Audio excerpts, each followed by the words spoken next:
So what we are now watching कि how Britishers slowly and gradually transform India into British Empire. ठीक है, India को कैसे कैसे उन्होंने अपने अंडर में ले लिया. ओके तो सबसे पहले उन्होंने देख captured what their strategically and commercially important state, the name is Bengal. तो भाई सीन क्या हुआ, बंगाल वॉज कैप्चर्ड. ठीक है, Bengal was captured and we saw the dual government. Dual government क्या Anurag? There was a rule of two company as well as Nawab sahab. जो मैसूर है, Mysore it is in Nilgiri. Mysore is, जो कि देखो Mysore is there, here is Mysore. दिख रहा है मैसूर छोटा सा, देख रहे हो कहाँ पे एकदम जॉइंट जंक्शन पे आ रहा है एक तरीके से. तो मैसूर जो है, अरे ऐसे जो है ना, देखो ये वेस्टर्न घाट आ रहे हैं और ये ऐसे आ गया ऐसे. It's like this. Western Ghats नीचे तक एक्सटेंडेड है. ओके, ये नहीं कि एकदम वी बना रहे हैं, वाई बना रहे हो. ओके, तो खैर क्वेश्चन आता है कि नीलगिरी से ज्वाइंट है, ऐसा कभी नहीं आता कि स्टेट में वैसे करके. ओके, जो नीलगिरी बायोस्फीयर रिजर्व है वो पूरा पूरा नीचे तीनों एरिया को काटती है. ओके, तीनों स्टेट्स के एरिया को काटती है. So this is the case. तो my point of the like my point is Mysore जो है, मैसूर आज हम एंग्लो मैसूर वॉर डील करेंगे. Mysore was the kingdom under Hindu Wodeyar dynasty. Wodeyar dynasty, ठीक है. तो वोडियार डायनेस्टी में था मैसूर, और उसके बाद ये आया दो ब्रदर्स के बीच में. ब्रदर्स का नाम था नंदराज एंड देवराज. नंदराज को सर्वाधिकारी कहते थे और देवराज को दुलवाई कहते थे. सिंपल सी बात समझ आती है. इनके अंडर में था हैदर अली. नाम सुना होगा हल्का हल्का, पहला चैप्टर पढ़ा रहे हैं, कंप्लीट करा पहला चैप्टर. हैदर अली, इतनी बड़ी बड़ी फोटो, एनसीईआरटी इतनी बड़ी फोटो तेरी हैदर अली की. कौन था Haider Ali? He was normal person. He just joined in the army under them as a normal horseman, घुड़सवार. और इसकी पढ़ा लिखा नहीं था, अनपढ़ इंसान था, लिटरेट नहीं था, समझदार था, डिप्लोमेटिक था, चालाक था, तेज था, तर्रार था, तगड़ा एकदम. सीन क्या था, इसको पता था कि भाई ब्रिटिशर्स जो हैं, ब्रिटिशर्स वो मेरे पड़ोस में पनप रहे हैं. अपार्ट फ्रॉम दिस, इसकी जो लड़ाई रहती थी, जो आपका जो मैसूर की लड़ाई रह रही है, वो रह रही है दो लोगों से, जो इंडियन के दो लोग हैं. एक तो आपके निजाम ऑफ हैदराबाद, समझ आ रही है, निजाम ऑफ हैदराबाद, हैदराबाद से भिड़ रहा है लगातार. और दूसरा आपके वही टर्बुलेंट मराठास. ठीक है, ना जिएंगे ना जीने देंगे उस टाइम पे, बरगली क्या बर्गीज. ठीक है. और तीसरा जो रोल प्ले आया था इन तीन के साथ मिलके, वो थे इंग्लिश. इंग्लिश मैंने बताया, they have the very large army at that time. They are the advance, large छोड़ो, they are the advance army. उनकी गन्स और उनकी शिप का कोई मुकाबला नहीं था उस टाइम. इट्स लाइक एक के ऐसे करिए, लाइक कोई नॉर्मल एक जगह है, वहां पे एयरफोर्स लाई खड़ी कर दो और वो बेचारे नॉर्मल ऐसे तीर अंदाज वाले लोग हैं इस टाइप से. तो आर्टिलरी, गजब की आर्टिलरी थी उनके पास. ओके, यूरोपियंस की artillery, European ship, no match for India, no match for India, totally no match. ठीक है. Although Portuguese purchase some of the ships from India for the trading purpose, but एक cannon वाला मामला जो था वो India के पास नहीं था सच. ठीक है भाई, उस टाइम पे स्टार्टिंग में. अब सीन क्या हुआ, मैंने बताया हैदर अली की कहानी यहां से शुरू होती है क्योंकि दे आर नॉर्मल पीपल, कोई ऐसी दिक्कत की बात नहीं है. Haider Ali just ruled under them and like technically Haider Ali become the virtual ruler. राजा नहीं बना था क्योंकि राजा के नाम पे यही दोनों थे, but he just control all the empire. एक घुड़सवार के रैंक से बंदा ज्वाइन हुआ और सीडीएस की पोस्ट तक गया. Okay, chief of defence staff. तो काइंड ऑफ दैट थिंग. तो ये बंदा बड़ा खतरनाक था भाई, हैदर अली. हैदर अली जानता था मेरे पड़ोस में तीन दुश्मन पनप रहे हैं, Hyderabad, Marathas and this English. क्योंकि इंग्लिश का जो एक बेस था साउथ में, that's in Madras. Fort Saint George in Madras वो पनप रहा था. तो इंग्लिश को कर्नाटका चाहिए था, मैसूर वाला एरिया चाहिए था कि भाई हम अपने पास ऐसा बंदा नहीं छोड़ सकते जो मालाबार ट्रेड पे उसका कब्जा हो. समझ आ रही है. If we want to do the Malabar trade, हमें यहाँ पे या तो फ्रेंडली रूलर लेना पड़ेगा या फिर हमें यहाँ पे अपना किंगडम बसाना पड़ेगा. सिंपल सी बात है. तो इंग्लिश ने शुरू कर दिया मामला. क्या करना, बोला दुश्मन का दुश्मन दोस्त होता है, इंग्लिश की यही चाल थी स्टार्टिंग से. तो they decided to make an alliance with Marathas. उन्हें क्या लालच दिया, कि हम तीनों मिलकर अटैक करते हैं हैदर अली पे और आपको हम थोड़ी थोड़ी टेरिटरी दे देंगे, बांट देंगे। ठीक है, राजी हो गए? तो मतलब ये तो चाहते थे हम लोग। They attacked, in fact they attack, this is first Anglo Mysore war. In that they attack first Anglo Mysore war हुआ। एक तरफ हैदर अली, एक तरफ ये तीन लोग। लेकिन हैदर अली की, मैंने बताया हैदर अली चालाक इंसान था, तेज तर्रार था। इसने छुपके से इनके साथ सीक्रेट अलायंस बना लिया हैदर अली ने। इंग्लिश को पता भी नहीं लगेगा।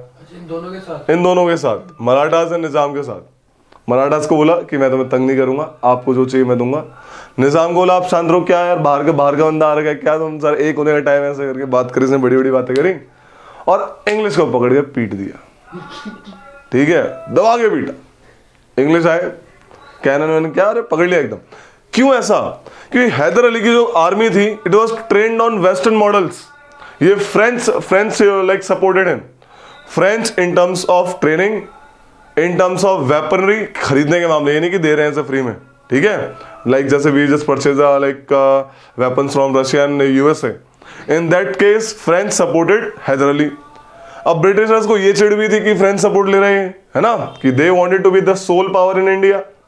तो जब ये सीन हुआ तो हैदर अली जीत गया। एक बहुत ही ह्यूमिलेटिंग ट्रीटी साइन हुई between Haider Ali and English. Haider Ali की अपर एज थी, ओके, तो बहुत ही ह्यूमिलेटिंग ट्रीटी। ब्रिटिशर्स बस जान ही बचाए, मतलब एक बंदा इनका ऑफिसर भी कैप्चर कर डाला था इसने, बोला छोड़ूंगा नहीं। ठीक है, इतनी ह्यूमिलेटिंग तो टाइम देखो ना, इतनी ह्यूमिलेटिंग थी कि भाई 10 साल तक कोई छेड़ा ही नहीं इन लोगों ने इसको। देख रहे हो, लगभग 10 साल तक they didn't like approach Haider Ali for any war और kind of that thing. But उसके बाद तो लगातार वॉर मार रहे हैं यहाँ पे। ठीक है, so that was the case. तो सीन ये हुआ, जब फर्स्ट वॉर हुआ, ट्रीटी ऑफ मद्रास साइन हुई, ह्यूमिलेटेड ट्रीटी ब्रिटिश साइड से, हैदर अली जीता था। तो ये सीन हुआ। ब्रिटिशर्स को कहाँ चैन आने वाला था? एक ट्रीटी का कॉन्सेप्ट था, एक ट्रीटी में एक क्लॉज था कि ब्रिटिशर्स हैदर अली के दोस्त बन के रहेंगे। अगर कल को हैदर अली पे कोई भी अटैक करता है तो ब्रिटिशर्स क्या करेंगे? उसकी हेल्प करेंगे। ठीक है, but around this 1784 this clause was violated. Haider Ali बोला कि भाई पंगा है, ये तो भैया बात बदल रहे हैं। ठीक है, सेम चीज दोबारा हुई, निजाम मराठा इंग्लिश के साथ दोबारा है, हैदर अली ने फिर अटैक मारा। Haider Ali again retaliated. ठीक है, लड़ा, अच्छे से लड़ा। स्टार्टिंग में हार रहा था, देन उसने फाइटिंग करी अच्छे से, बढ़िया फाइटिंग करी, लेकिन he was died of cancer. उसको कैंसर था, वो कैंसर से मर गया बेचारा। इस बीच उसका बेटा Tipu Sultan is lion of Mysore. क्या बोलते हैं? Lion of Mysore. He called himself to be lion. वो कहता था कि live like a king in your life. चाहे एक दिन जियो, शेर की तरह जियो, भेड़ की तरह 100 साल जीने का मतलब नहीं बनता। टीपू सुल्तान की बातें हैं। ठीक है, उसमें उसकी फोटो भी है एनसीईआरटी बड़ी सी। ठीक है, तो this was the case. Tipu के बारे में पहले थोड़ी बात जान लेते, फिर बात करेंगे इसके आगे। टीपू सुल्तान एक बड़ा मस्त बंदा था। He was well versed in so many languages, बढ़िया उसको अच्छी खासी लैंग्वेज आती थी। He was supporter of French revolution.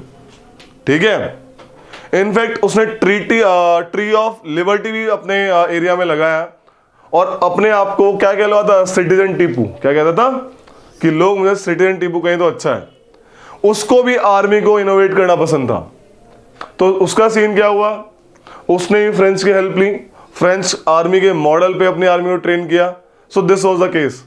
Although Tipu was a Muslim ruler, but he supported Hindu building of Hindu temples in that area, in his capital Srirangapatnam. ये जो अपनी श्रीरंगपट्टनम, ये जो ट्रीटी ऑफ श्रीरंगपट्टनम है थर्ड में, उसमें उसने हिंदू टेम्पल भी बनवाए, माता के बनवाए, शारदा माता के बनवाए। ऐसा इंसान था।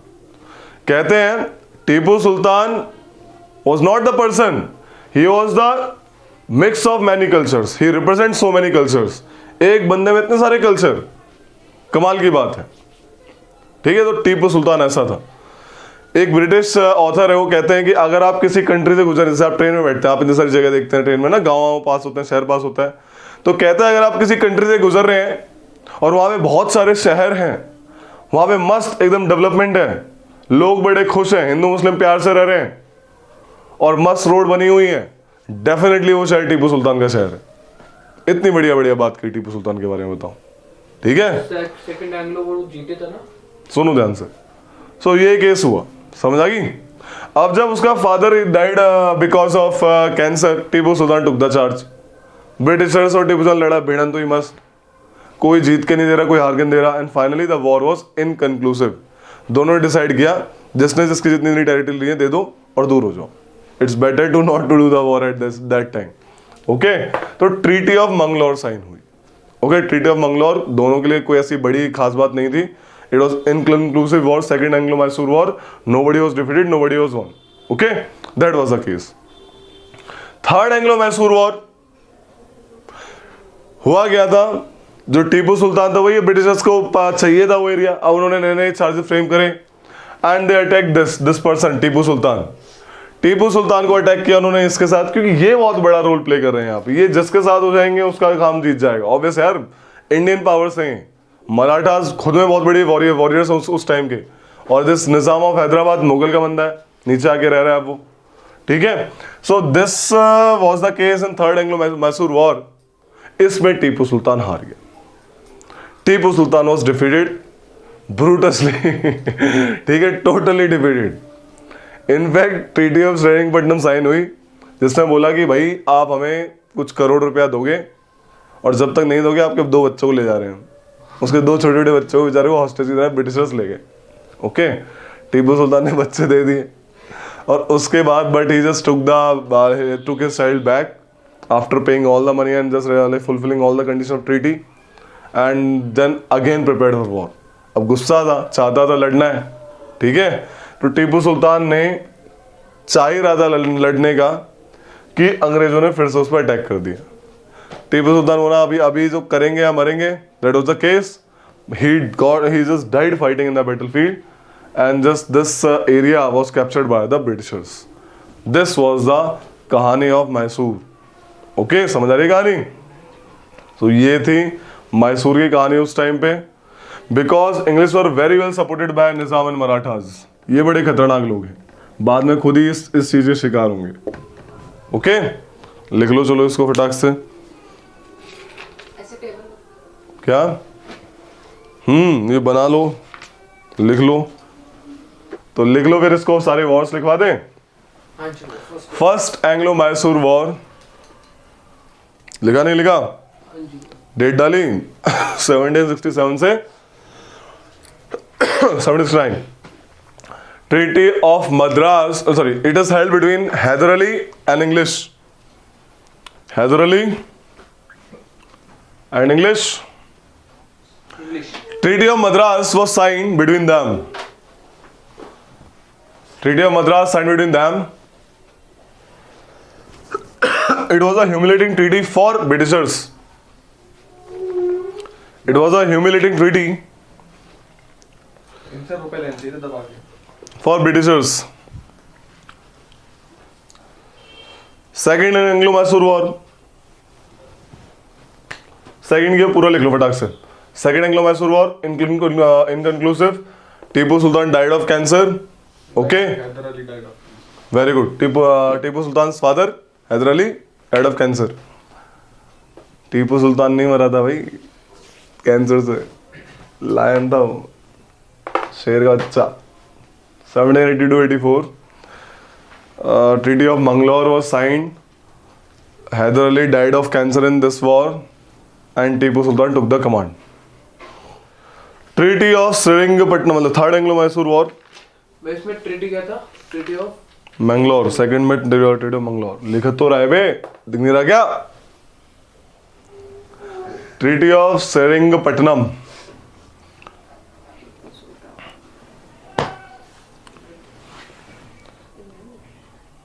Tipu Sultan was defeated by Britishers in this war.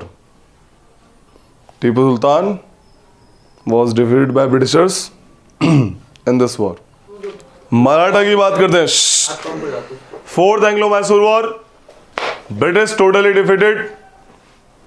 Mysore, Tipu Sultan was killed. Balaji Vishwanath, अब मत करो पहले सब बिजनेस। बाजीराव, बालाजी बाजीराव, शमशेर बहादुर रघुनाथ राव। कौन होगा शमशेर बहादुर? हाँ भाई देख लो रे, आज तुम्हें सारी कहानी बता देते हैं। पेशवा पता है ना पेशवा क्या होता है? पेशवाशिप आपका मेन बंदा, ठीक है। बालाजी विश्वनाथ जी पहले पेशवा थे, ठीक है। सबसे फेमस पेशवा जो मराठा में रहा है वो है बाजीराव वन, वही मस्तानी वाला, ठीक है। समझ आ रही है? मस्तानी से हुआ शमशेर बहादुर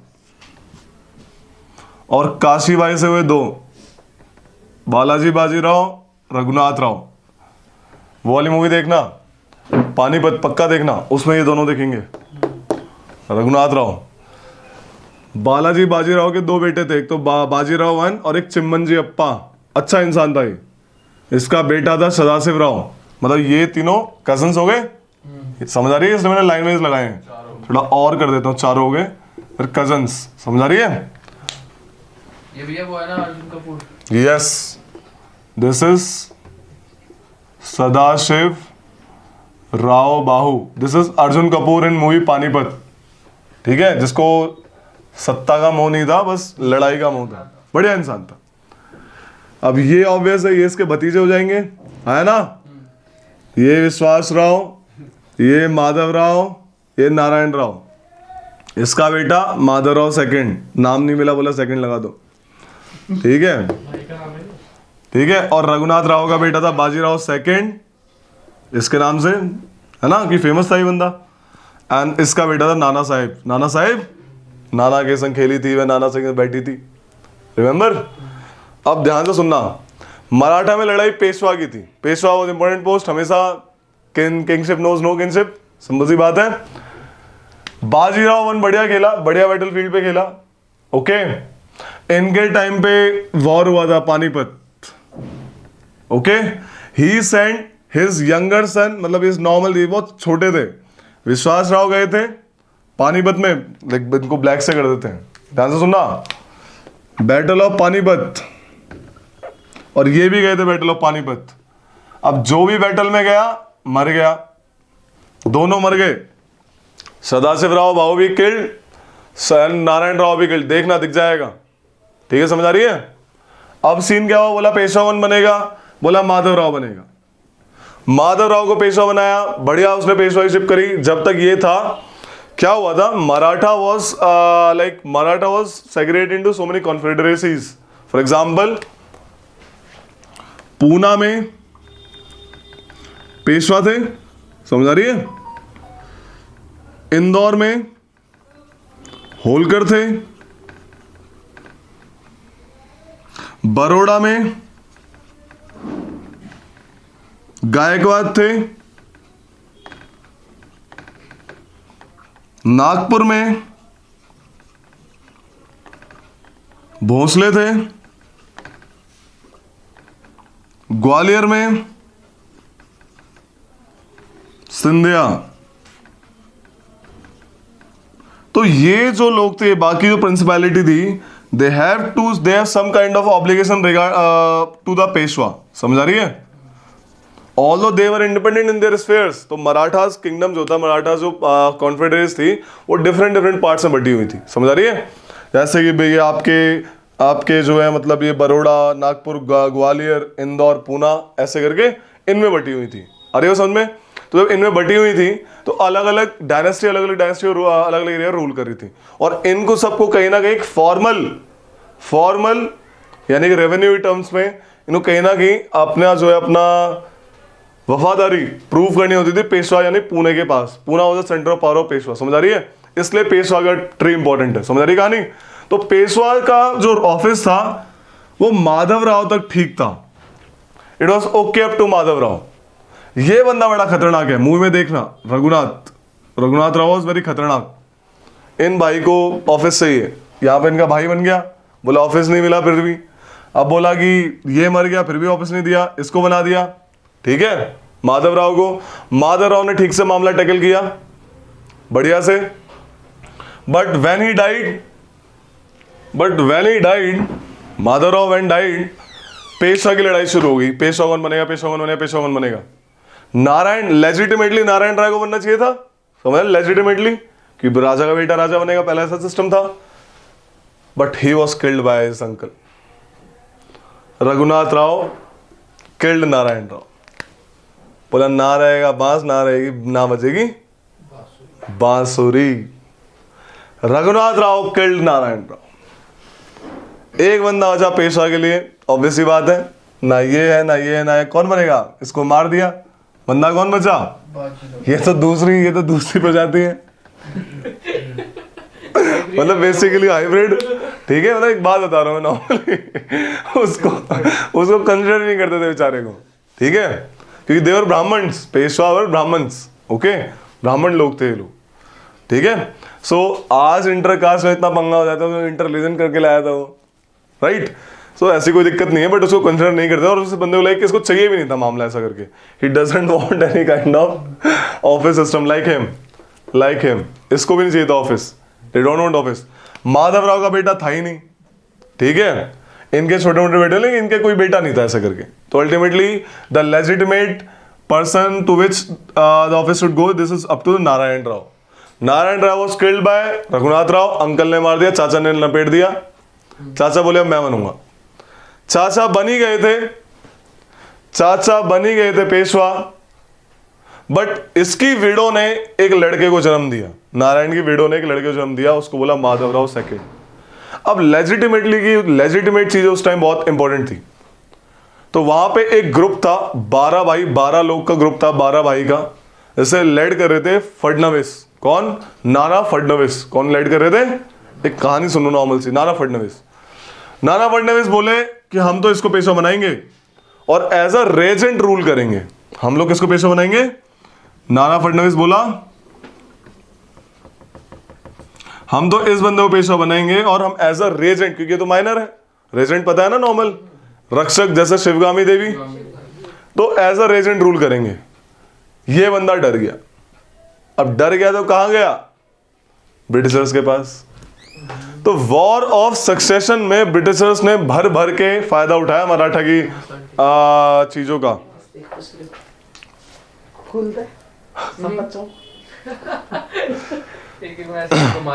ताजी है भैया.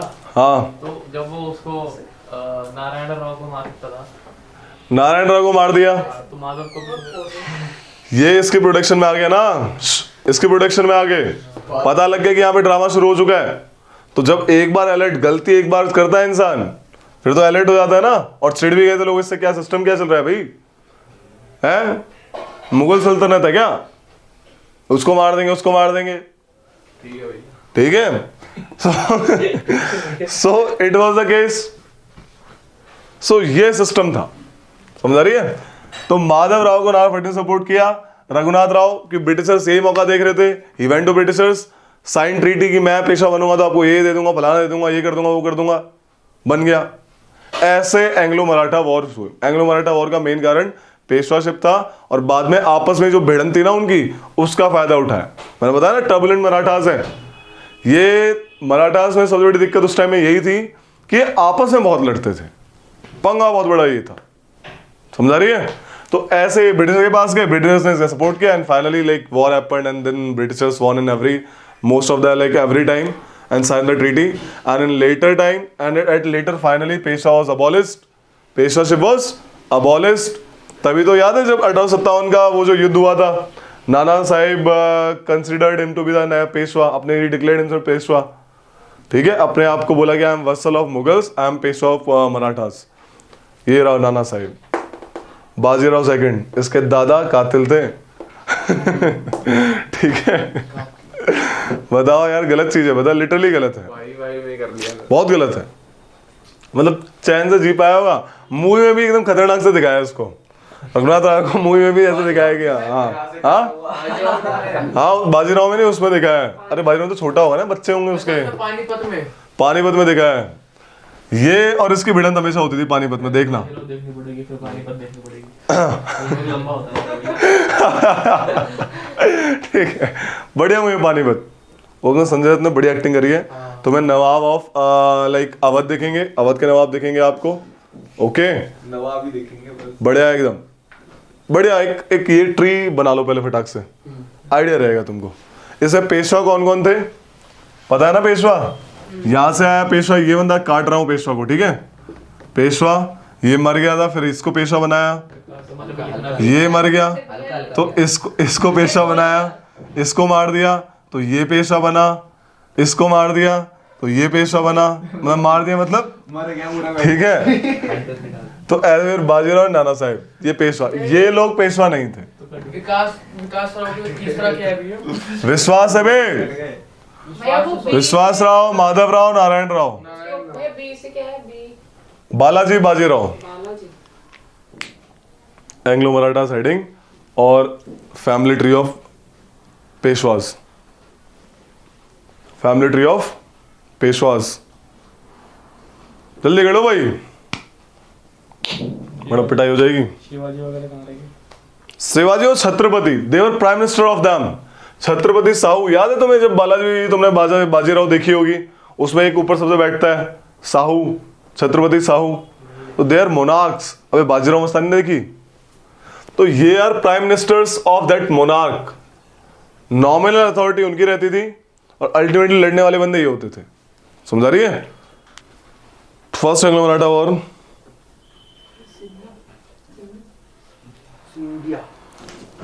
different treaties were signed. कौन सी ट्रीटी थी रे? Treaty of Purandar, treaty of Surat, treaty of Surat and treaty of Purandar. Explain करोगे इनको? No normal, treaty of Surat and treaty of Purandar. भैया पहले तो महाराष्ट्र में गुजरात भी आता था ना? बिल्कुल, बहुत बड़ा एरिया था। गुजरात का कुछ पार्ट आता था, मतलब गुजरात तो अलग ही हो गया, महाराष्ट्र तो बना ही नहीं था ना पहले। ये सारा लिखाओगे? They were like small small principalities. Gujarat एक अलग किंगडम था। ओके, मराठा करवाओगे बस आज। अब ट्रीटी ऑफ वडगांव भी साइन हुई थी। Treaty of Wadgaon, WADGAON। लिखना है इसमें ट्रीटी ऑफ। महदजी सिंधिया का नाम सुना है? Mahadji Scindia, Mahadji Scindia, he was a person, very famous person. First Anglo Maratha war में इनका बहुत बड़ा रोल रहा है, and in fact he followed the scorched earth policy. Scorched earth policy. Scorched earth policy क्या होती है? तुमने वाली मूवी देखी है अजय देवगन वाली? कौन सी भैया? वो जो होते हैं, क्या बोलते हैं उनको? तानाजी का। तानाजी। तो ये महाराज सिंधिया क्या करते थे, जैसे ब्रिटिशर्स आए लड़ने के लिए, इधर मराठा है, मराठा कम है लेकिन वो अपने एरिया को जानते हैं, तो आसपास के गांव को जानते हैं। अब लड़ाई एक दिन की होती नहीं है, ये नहीं कि बस सिंगल हुई बात खत्म, है ना? तो लेकिन बढ़िया 2 दिन 3 दिन चल रही है। अब उनको खाना चाहिए, खाने के लिए सैनिक को, बिना सप्लाई कोई आर्मी लड़ नहीं सकती। सप्लाई वो लोग आसपास के गांव से लेते थे। तो महादजी सिंधिया ने क्या करा, they just when they were fighting with the Britishers, they cleared all the villages, पूरे गांव को चला दिया, वहां पे पूरी फसलों को चला दिया और कुएं में जहर डाल दिया। ना प्यासे रहेंगे और ना खाना खा पाएंगे।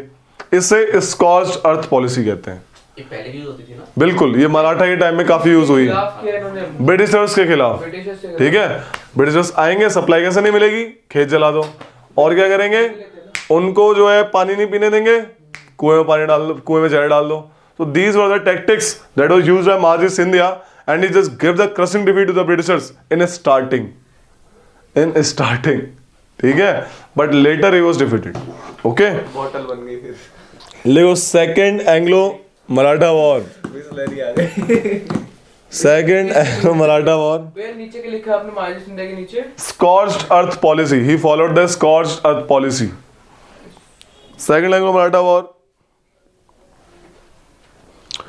Treaty of Bassein was signed between English and Bajirao II.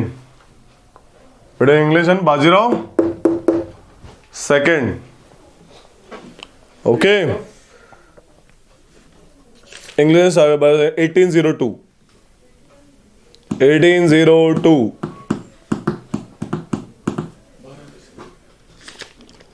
थोड़ा सा साइड पहला वाला कब हुआ था? पहला वाला हुआ था 1775 से 1782 के बीच में। 1775 से 1782 first Anglo Maratha war. Second Anglo Maratha war 1803 से 1805 के बीच में, ठीक है। And third Anglo Maratha war 1817 से 1819 के बीच में, ठीक है। इसमें 3 ट्रीटी साइन हुई, ट्रीटी ऑफ पूना, ग्वालियर, मंडसौर। तीसरे वाले में हाँ, treaty of Poona, Gwalior, Mandsaur. Treaty of Poona, treaty of Gwalior, treaty of Mandsaur, ठीक है। समझ आ रही है? एक लिख लो कहानी, द सिंध। अगला, सिंध को कैसे कैप्चर किया? Sindh was captured under Charles Napier. Charles Napier who was later become first governor of the Sindh. First governor of the Sindh. Captured by Charles. Napier, under Charles Napier, and who later became governor of the Sindh. Charles Napier. Punjab की बात करेंगे, इधर देखो रे, पंजाब। पंजाब की बात करते हैं। तीसरे में कौन सी थी? Mandatory, Gwalior and पंजाब की बात करेंगे। पंजाब में एक छोटा सा पार्ट है, देख लो इधर। पंजाब गुरु गोविंद सिंह, तो पता है तुम लोगों को गुरु गोविंद सिंह की कहानी, राइट। उसके बाद नॉर्मल गुरु ग्रंथ साहब आए। एक बंदा था बंदा बहादुर। कौन था? बंदा बहादुर। बंदा बहादुर। बंदा बहादुर का इसने रिवोल्ट लेड किया, ये भी मारा गया। Finally Sikh clan was distributed into 12 मिस्ल, यानी ग्रुप। 12 मिस्ल में बट गया, समझ आ गई। और उसमें एक फेमस मिस्ल था शुक्र चाकिया मिस्ल, समझ आ रही है। कॉन्फेडरेसी बेसिकली शुक्र चाकिया मिस्ल। इसका राजा था, फेमस राजा, इनफैक्ट पहला इनका जो फेमस राजा था वो थे राजा रंजीत सिंह। राजा रंजीत सिंह, ये फेमस बंदा है पंजाब में। इसने सारी की सारी 12 मिस्ल को बांध के रखा, पंजाब को इंटैक्ट करके रखा। बट इसने, हाँ एक और बात, अगर इंडिया में कहा जाता है उस टाइम पे अगर ब्रिटिश की नंबर 1 आर्मी थी तो सेकंड नंबर पे किसकी थी? रंजीत सिंह की। Because he trend is army on the European model, totally European model पे रंजीत सिंह ने अपनी आर्मी ट्रेन करी थी। मस्त बंदा था ये, बढ़िया, एकदम बढ़िया वॉरियर था। कहते हैं इसकी एक आंख नहीं थी, ओके, रंजीत सिंह की। तो पंजाब रंजीत सिंह के मरने के बाद बट गया, ब्रिटिशर्स ने कैप्चर कर लिया। रंजीत सिंह तक the Punjab was intact, Punjab आराम से बढ़िया एकदम फ्लोरिश कर रहा था। But as the Ranjit Singh died, वही war of succession again continued and finally britishers interfered in their politics. लिख लो इसको, पंजाब की लिखो, conquer of Punjab, conquest of Punjab. Conquest of Punjab के बारे में लिखो। Punjab was distributed into 12 misl. Punjab was ruled by 12 misl, MISL misl, मिस्ल मतलब ब्रदरहुड। 12 मिस्ल,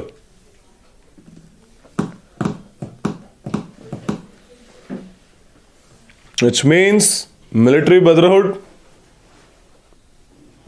और इक्वल और अलाइक, बराबर।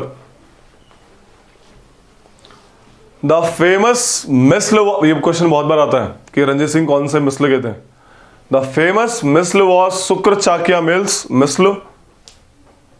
The famous misl was Sukerchakia मिल्स, to which Ranjit Singh belongs. Sukerchakia misl, to which Raja Ranjit Singh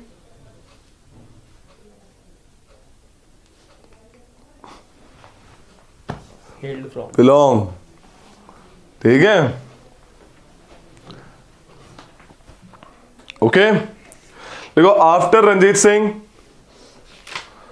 in the war of succession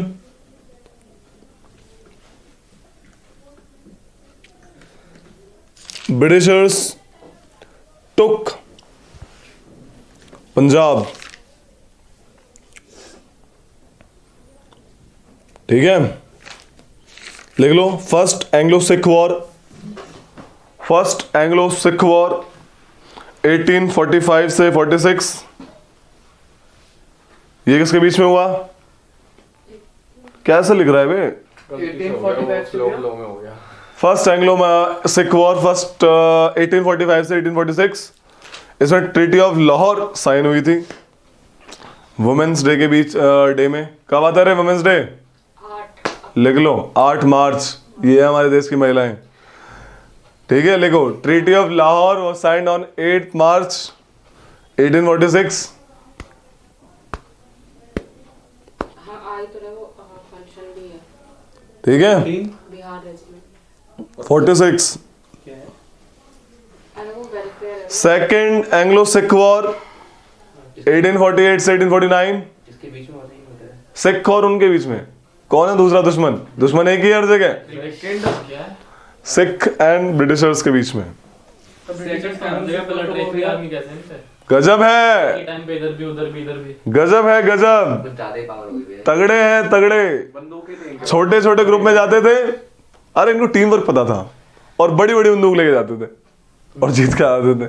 simple सी बात, ठीक है। गोलियां चलती थी वहां, तलवारें। लिखो सेकेंड एंग्लो सिख वॉर 1848-49, 48-49। बताता हूँ ये क्या करा इन्होंने, देखो बताता हूँ, रियलिटी बताएंगे अभी। 48 वही है ना वो कोहिनूर वाली भी है Punjab was subdued to Britishers, Punjab was subdued to Britishers, second Anglo Sikh war. अब आते हैं तुमको बताने की चीज, जो मेन बताने की चीज है वो इनकी पॉलिसीज। ये लिख लिया था ना, गायकवाड़ वगैरह ये सब है भाई, बस ठीक। अब इसने पूछा, आपके अनुराग ने पूछा कि हाउ, तो I will give you the answer of how. There were different policies followed by Britishers. पहली पॉलिसी थी ring fence policy, ring fence policy. ये वो पॉलिसी है जिससे ब्रिटिशर्स ने भारत को जीता। किसने लाया था ये concept? Warren Hastings, Warren Hastings. Ring fence policy क्या है? ये आता है क्वेश्चन, ये कॉन्सेप्ट है बेसिकली ना, क्वेश्चन आता है पता लग जाएगा। Ring fence policy, Warren Hastings ने इसको निजात किया, निकाला, ठीक है। ये कहती है to protect your self you should protect your neighbour first. समझ आ रही है? बेसिक इतना डिफरेंस है। अगर मैं चाहता हूं मेरी टेरिटरी पे अटैक ना हो, तो जो मेरे सामने बफर स्टेट है, जो मेरे दुश्मन के बीच में है, दिस इज बफर, है ना, तो आप इसकी सिक्योरिटी बढ़ा दो तो तुम तक आने वाला दुश्मन आ ही नहीं पाएगा। फॉर एग्जाम्पल हमने भूटान की सिक्योरिटी करी थी चाइना से, तो this is a basic ring fence policy, ठीक है। रिंग फेंस पॉलिसी, इससे फायदा क्या होगा? आपका पड़ोसी आप पे डिपेंड हो जाएगा। ओए तो क्या करें? आपका पड़ोसी आप पे डिपेंड हो जाएगा, समझ आ रही है? और अल्टीमेटली आप उससे वो सब करवा सकते हो जो आप चाहते हो, समझ आ रही है? This is ring fence policy like introduced by Warren Hastings. इसी का एडवांस वर्जन है सब्सिडरी अलायंस। बहुत फेमस पॉलिसी है, इससे क्वेश्चन आते हैं बहुत सारे। सब्सिडरी भैया, बट अगर आपका जो नेबरिंग स्टेट है वही आपका एनिमी है तो वेरी गुड, तो उसको पहले पकड़ ही लो, उसको निपटाओ पहले, उसको पकड़ोगे तो उसके साइड वाला भी तो ठीक है, उसको निपटाओ। अगर वो एनिमी, ऐसे मराठास एनिमी थे, ब्रिटिशर्स ने वॉच किया, उनमें देखा सेक्शनल फाइट चल रही है, अल्टीमेटली देखा, सिंपल सी बात। अगर वो तुम्हारा एनिमी है, वो किसी और का भी तो एनिमी हो सकता है, विल वेट। ये सिस्टम था ब्रिटिशर्स का। It was introduce in India by Wellesley. Wellesley तो वो किया ना, WELLES, वेल्सली, लॉर्ड वेल्सली, ठीक है। ये क्या है मैंने बताया, it is the advance version of ring fence policy. क्या कहती है? क्या कहती है? देखो इसने क्या सिस्टम करा। इसने बोला अब भाई उनके सैनिक है तो उनको तनख्वाह भी चाहिए, है ना। ब्रिटिशर्स के जो सैनिक है उनको तनख्वाह भी चाहिए। अब ब्रिटिशर्स तो कंपनी है, ट्रेड ही कर ले, तनख्वाह ही ले ले, तनख्वाह ही देती रहे, है ना। तो ब्रिटिश ने क्या एक सिस्टम बनाया, बोला जिस राजा को, समझा रही है, सपोज एक किंग है, सपोज किंग ए को खतरा है बी से, समझा रही है। तो राजा क्या करेगा? ब्रिटिशर्स के पास जाएगा, अंग्रेज ब्रिटिशर्स के पास जाएगा, बोलेगा हमें प्रोटेक्ट करो, ये बोलेंगे आप सब्सिडरी अलायंस साइन कर दो। उसने साइन कर दिया। इससे क्या चीज होगी? सब्सिडरी अलायंस साइन करने से राजा की पास हमेशा 24 घंटे एक आर्मी रहेगी ब्रिटिश फोर्स की, कमांडेड बाय ब्रिटिशर्स, समझा रही है, कमांडेड बाय ब्रिटिशर्स एक आर्मी रहेगी। इसके ऊपर लड़ाई यानी इसके ऊपर लड़ाई, इसके दोस्त यानी इसके दोस्त, समझा रही है। पहली चीज बच गया वो। दूसरी चीज क्या है? इसकी जो कोर्ट है, हाँ, इस आर्मी की जो खर्चा है यानी मेंटेन रखना प्रॉपर इनका सब कुछ, यही राजा पे करेगा। यू हैव टू पे फॉर योर सिक्योरिटी। इसकी जो कोर्ट है, उसकी कोर्ट में एक ब्रिटिश रेजिडेंट रहेगा, मतलब ब्रिटिश का नॉमिनेटर, ब्रिटिश रेजिडेंट, जो ये देखेगा कि ट्रीटी सही पर से काम हो रही नहीं हो रही है, ठीक है। और क्या करेगा? ये ब्रिटिश रेजिडेंट देखेगा कि वॉर ऑफ सक्सेशन चल रहा है, बता देगा इनको कि भाई वॉर ऑफ सक्सेशन चल रहा है, चलो कैप्चर करते हैं। अब सब्सिडरी अलायंस से कब्जा कैसे हुआ? इन्होंने बोला आप किसी और यूरोपियन पावर के साथ संबंध नहीं बनाएंगे, जैसे कि फ्रांस वगैरह। एक बार में सबको हटा दिया इन्होंने, सिर्फ ब्रिटिशर्स और कोई नहीं। पहली बात तो कट ऑफ हो गया दूसरों से। दूसरी बात क्या बोली इन्होंने? कैसे सब्सिडरी अलायंस कैसे पकड़ लिया उन लोगों को? इन्होंने बोला आप हमारी आर्मी को पैसे देंगे, बोला दे दिए, लेकिन ये लोग जनरल ने डिमांड ज्यादा बताते थे। जैसे चाइना वाला सिस्टम है, लोन दिया फिर कर्जा ही दे पाए, है ना। तो सीन क्या हुआ यहाँ पे कि ये लोग सैलरी ज्यादा बताते थे, उनका खर्चा ज्यादा बताते थे। फॉर एग्जाम्पल अगर खर्चा है 20 रुपए का, ये लोग 100 रुपए बताते थे। राजा स्टार्टिंग में तो देता था, बट अल्टीमेटली उस पर कर्ज हो जाता था। तो ये कहते थे आप एक काम करो, सैलरी मत दो, आप अपनी कोई टेरिटरी दे दो हमें। धीरे धीरे धीरे धीरे capture. This is the system of subsidiary alliance. अब सुन लो ध्यान से, ये थी क्या सब्सिडरी अलायंस, समझ आ रही है। अगली पॉलिसी थी doctrine of lapse. Doctrine of, ये तो सब जानते होंगे। It was introduce by Lord Dalhousie. Lord Dalhousie. तो इसमें सीन हुआ था झांसी में। डलहौजी मन में हर्षाया है, झांसी वाला, बिल्कुल ये से डॉक्ट्रिन लैप्स में आता है। डॉक्ट्रिन लैप्स क्या कहती है? अगर कोई राजा जो है वो बिना हेयर अपेरेंट के मर जाता है, बिना लड़के के मर जाता है, कि पेट्रियार्कल सोसाइटी थी, बिना लड़के के मर जाता है, और अगर वो एडॉप्टेड सन उसकी मां लेती है, एडॉप्टेड सन, तो उस एडॉप्टेड सन को राजा की पर्सनल प्रॉपर्टी जा सकती है, लेकिन स्टेट नहीं जाएगा, कि वो इस देश का राजा, देश नहीं जाएगा। पर्सनल प्रॉपर्टी बिल्कुल ट्रांसफर करो, कोई दिक्कत नहीं। उसके एडॉप्टेड सन को स्टेट नहीं जाएगा। स्टेट जाएगा या नहीं जाएगा कौन डिसाइड करेगा? आपके ब्रिटिशर्स। ये सिस्टम था डॉक्ट्रिन ऑफ लैप्स का। तो भाई डॉक्ट्रिन ऑफ लैप्स कि भाई कोई मेल है आपका हेयर अपेरेंट नहीं है, Britishers has the right to capture that state. बताओ क्या सिस्टम बना है? वो कौन होते हैं? सिंपल सी बात, they just introduce the system to just declare the war. Reason ढूंढ रहे थे वो लोग। तो ये कहानी। तो एक ट्रीटी साइन भी करवाते थे जा के? डॉक्ट्रिन ऑफ लैप्स साइन करवाते? बिल्कुल करवाएंगे, नहीं करवाएंगे तो लड़ाई होगी। और कोई स्टेट मना करते भाई हमें नहीं जाना। लड़ाई, जैसे झांसी, दे फॉट, गोली चलेगी। जो फॉट करने के बाद फिर कोई तो साइन करेगा, फाइनली वो उसके अंडर आ जाएगा। सिंपल सी बात। अब ज्यादा ट्रिकी मत करो, बच्चे मारी। ठीक है, लिख लो। चलो, पॉलिसी ऑफ रिंग फेंस लिखो, लिखो कि एडमिनिस्ट्रेटिव पॉलिसीज, हेडिंग डालो administrative policies through which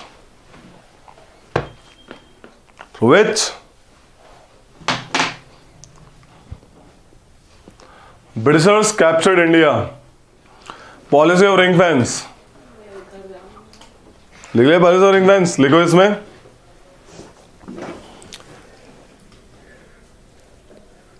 It is a policy of defense of their neighbors. College में बोलते टीचर पढ़ाता नहीं है, बोलते टीचर इतना पढ़ाता है छोड़ता नहीं। It is a policy of neighbors. जिंदगी बना रहे हो अपनी. It is a policy of defense of neighbors. Frontier. It was the policy of defending the policy of defense on your frontier for safeguarding their own territories. For safeguarding their own territories. समझ आ रही है इतनी सी बात? It was introduced by Warren Hastings. In fact, Wellesley's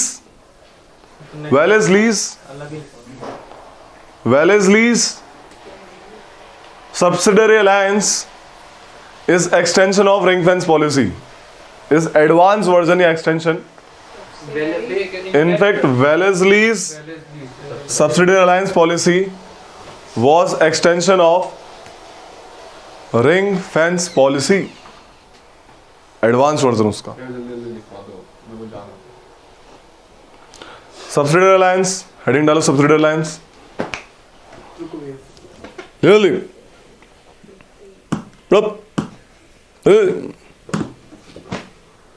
जल्दी. क्या बोलो आप बोलो भैया लिख रहे हैं भैया, एक मिनट रुको। लिखो जल्दी.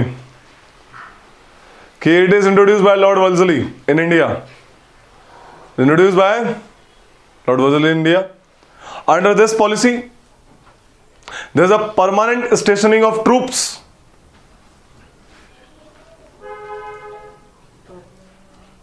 in the subjects area. स्टेटनिंग क्या बोला था Subjects area, subject जो भी उनका state है, subject area. ट्रूप्स के बात कर रहे हो? In a subject area, which will responsible for the payment, which will responsible for the payment of all the expenses of the army. The army. There has to be a British resident to be posted in the court. British resident to be posted in the court of the subject. There. British resident at the court of subject. The British resident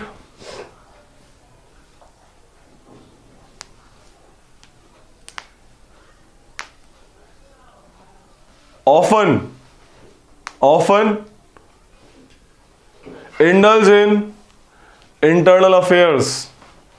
कहते थे as per this treaty नहीं होना चाहिए, लेकिन वो करता था. Okay.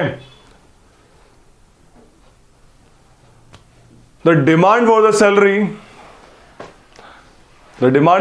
of the soldiers were large, so that British has to give the territory to the the subject has to give the territory to the Britishers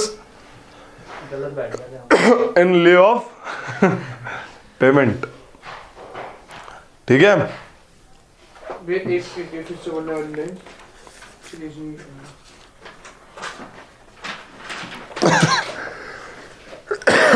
क्या था भैया? States लिख लो. States under captured under subsidiary alliance. States captured under subsidiary alliance. Number 1 आता है question बहुत बार. सबसे पहले कौन सा था? हैदराबाद. दूसरा मैसूर. लिख लो number wise. Number 1 Hyderabad, Mysore. तीसरा तंजौर. हाय माई तनिक-आवा. हाय माई तनिक तंजौर आवा अवध. ये थर्ड पे है ना तंजौर। हाँ. तंदूर है कहाँ ये? ओए लिखो. हैदराबाद लिख लिया, मैसूर, तंजौर लिख लिया, अवध लिख लिया. पेशवा, भाई इससे ज्यादा कहीं पूछेगा। पेशवा भोसले सिंधिया. कभी कभी ऑप्शन आता है कौन सा आपका स्टेट है जो सब्सिडी लाइन्स में आया था. पेशवा भोसले सिंधिया. लाइन वाइज लिखवा रहा हूं. जोधपुर जयपुर मच्छेरी. जोधपुर जयपुर मच्छेरी. बूंदी भरतपुर होलकर. इंडिया के पास कहाँ है? बूंदी बूंदी भरतपुर होलकर. पेशवा दोबारा बोल रहा हूं. हैदराबाद मैसूर तंजौर अवध. पेशवा भोसले सिंधिया. जोधपुर जयपुर मछेरी. बुंदी भरतपुर होलकर। हेडिंग डालो डॉक्ट्रिन ऑफ लैप्स बुंदी और होलकर, डॉक्ट्रिन ऑफ लैप्स लिखो। It is introduced by Lord Dalhousie in India. Introduced by lapse, LAPSC। It is introduced by Lord Dalhousie in India. Dalhousie मन में हंस रहा है, हर्ष आया? पता है ना क्या है?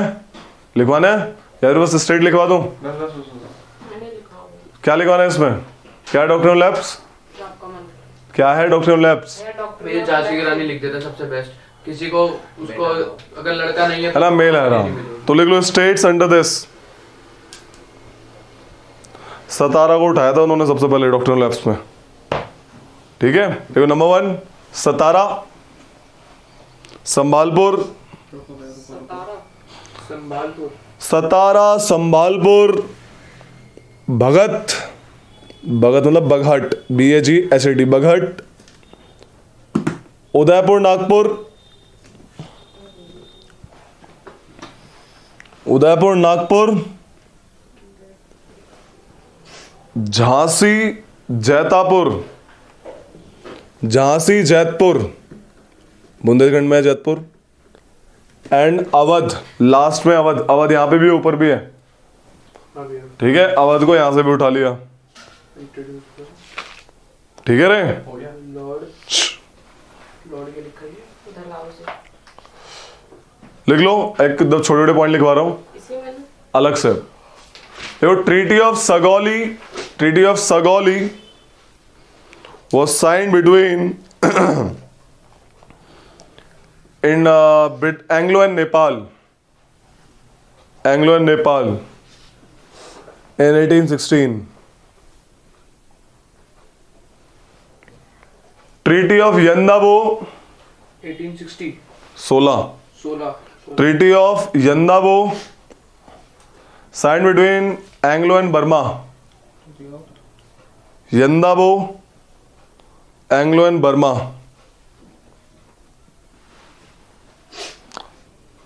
Treaty of Lhasa between Anglo and Tibet.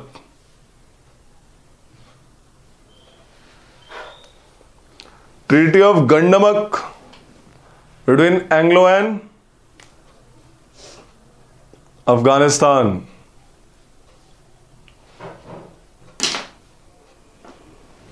ठीक है, मौज लो।